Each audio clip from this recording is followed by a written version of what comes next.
ચાલી આવે છે ત્યારે ફટનાનો પ્રશ્ન ઊભો કર્યો કે તમે ને હું તો અત્યારના સહી, તો તમે ક્યારે સૂર્યને આ યોગ કર્યો? તો એ મારા મગજમાં બેસતું, એ ખોટી વાત છે. અર્જુન શું કહે છે કે આ તમારી વાત ખોટી છે, હું ને અત્યારના બે સહી, બરાબર ને?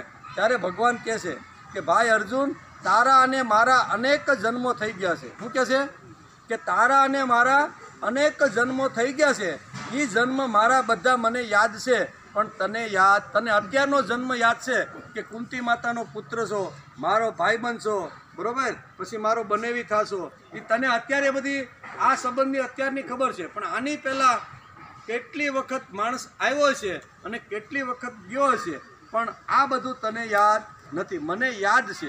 એમ કરીને ભગવાન એના પ્રશ્નનું સોલ્યુશન કરે છે. તેથી અહીંયા વેદો કહે છે કે કોઈ માણસ કોરો જન્મતો નથી અને કોઈ બધું છોડીને જતો નથી. પછી કહે છે જીવન એક અખંડ પ્રવાહ છે, બરાબર ને? જીવન એક અખંડ પ્રવાહ, એટલે જીવ જે વખતે એક શરીર છોડીને બીજા શરીરમાં જાય, બીજું શરીર છોડીને ત્રીજા, આમ આવી પરંપરા તો ચાલવાની જ છે. એટલે આવતો જન્મારો આપણો સારો થાય એના માટે માણસે પ્રયત્ન કરી લેવો જોઈએ. તેથી કહે છે વૈદિક વાંગ્મય કહે છે કે જીવન એક અખંડ પ્રવાહ છે. હમણાંનું આ જે પ્રકરણ ચાલી રહ્યું છે તે જીવનમાંનું એક પ્રકરણ છે, બરાબર ને? આવા તો તમે કામ કરશો એટલે અગવડ તો બધી આવશે. સુખ દુઃખે સમય કૃત્વા લાભા લાભો જયા જયો તત્તો યુદ્ધાય યુજસ્વ નૈવમ પાપમ વાભે. આ બધું તો ઘટના ઘટવાની જ છે ભાઈ. તું સંસાર લઈને બેઠો છો, વ્યવહાર લઈને બેઠો છો, નોકરી ધંધો લઈને બેઠો છો, એટલે આ બધી ઘટના તો ઘટવાની છે, પણ એમાં તારે તારો માર્ગ ગોતી અને તારું ભવિષ્ય સારું થાય. ભવિષ્ય એટલે આવતો જન્મ, આના પછીનો જે જન્મ છે. કારણ કે અહીં કહે છે કે જીવન એ તો અખંડ પ્રવાહ છે, બરાબર ને? શરીર ખલાસ થઈ જાય છે, શરીરમાંથી જીવ જાય છે, પણ જીવનું ક્યારેય આવી રીતનું થતું મૃત્યુ નથી થતું, એ તો અખંડ છે, એક શરીરમાંથી બીજા શરીરમાં. વૈદિક વાંગમાં લખ્યું છે કે નિયતિ અને સ્વભાવની સાથે તમે હિંમતથી ઊભા રહી શકો છો. તેથી જીવન તને રસમય લખાણ હોય તો તે વેદોનું છે, અને આવું રસમય જે લખાણ હતું એ અહીંયા સત્યવ્રતે છોડી દીધું. એવું બાલકાંડની અંદર વાલ્મીકી સુંદર ત્રિશંકુ અને વશિષ્ઠનો જે સંવાદ થાય છે એની અંદર આ બધી વાતો લખેલી છે. એટલે કે આવું તેજસ્વી વૈદિક તત્વજ્ઞાન સત્યવ્રતે એટલે કે ત્રિશંકુએ છોડ્યું. તેથી તેના પર ગોવધનો આરોપ આવ્યો. પહેલો આરોપ કયો આવ્યો? ગો એટલે ઇન્દ્રિય, ગો એટલે ગાય, ગો એટલે વેદ, બરાબર ને? ગો એટલે વાણી. આ યાદ રાખશું આપણે, 4 વસ્તુ તો યાદ રાખી. તો ગોના આટલા બધા અર્થો થાય છે. એટલે સત્યવ્રતે શું કર્યું કે મારા રાજ્યની અંદર કોઈ આવી રીતના વેદોનો અભ્યાસ કરી શકે નહીં, વેદોનું આવી રીતનું સંવર્ધન અને સંશોધન કરી શકે હું કહું તેટલું જ, બરાબર ને?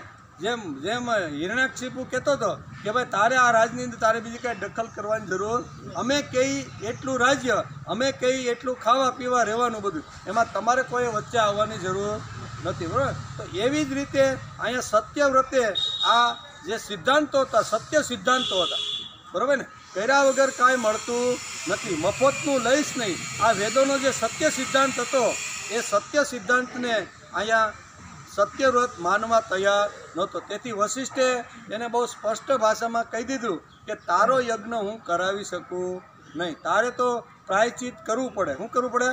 પ્રાયચિત વિધિ છે, હું તને પ્રાયચિત વિધિ સમજાવું, એ કર અને પછી પવિત્ર થા. એટલે ભગવાન તને નહીં કહેતોય તું સ્વર્ગમાં ચાલ્યો, કે એવું મારે કરવું નથી. મારે તો શું કરવું છે? આ સહદેવે પાપ સહિત મારે સ્વર્ગમાં જવું. તો વશિષ્ઠ કે એવી મારી પાસે કોઈ યોજના નથી. આમ કરી અને અહીંયા પહેલાં નીકળી જાય છે.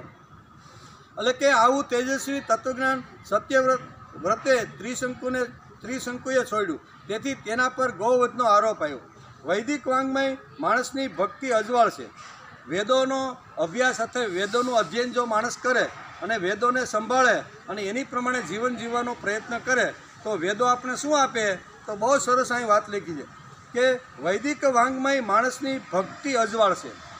વૈદિક ભક્તિ જો માણસ ઉપાડે, વૈદિક ભક્તિ એટલે કઈ તો કે ભક્તિનો અર્થ આપણે ઘણીવાર કહીએ છીએ, ગીતાએ પણ ભક્તિનો અર્થ આપણે સમજાવ્યો છે. આપણે જે બાહ્ય આડંબર જે કરીએ છીએ ને એને આજે આપણે ભક્તિ સમજીને બેસી ગયા છીએ. એ તો કર્મકાંડ છે, એ તો કરવું જ જોઈએ. એ જો ન કરે તો એને માણસ કહેવાય. પણ એટલું તમે કર્યું એટલે તમે ભક્તિ કરી લીધી. અહીંયા વેદ ના પાડે છે. શું કહે છે?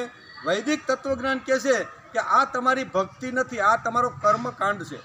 ભગવાન સુધી પહોંચવા માટેનું પહેલું સ્ટેજ તમે આરતી અર્ચના કરો, પ્રાર્થના કરો, ભગવાનને કંઈક સામગ્રી ધરો, ભગવાનને નવડાવો, ભગવાનને જે કાંઈ જે કરો એ તો તમારું પહેલું પગલું શરૂઆત છે તમારી. અને એના પછી જે તમે કરો છો ને, જે મન પ્રભુને જે અર્પણ કરી અને મન ભગવાનની અંદર તમે જેટલું લગાડો છો, આ તમારી ખરી ભક્તિ છે. અને અહીં કહે છે કે વૈદિક તત્વજ્ઞાન પ્રમાણે જો માણસ ભક્તિનો જો સ્વીકાર કરે તો માણસની ભક્તિ અજવાળ છે. કેવી?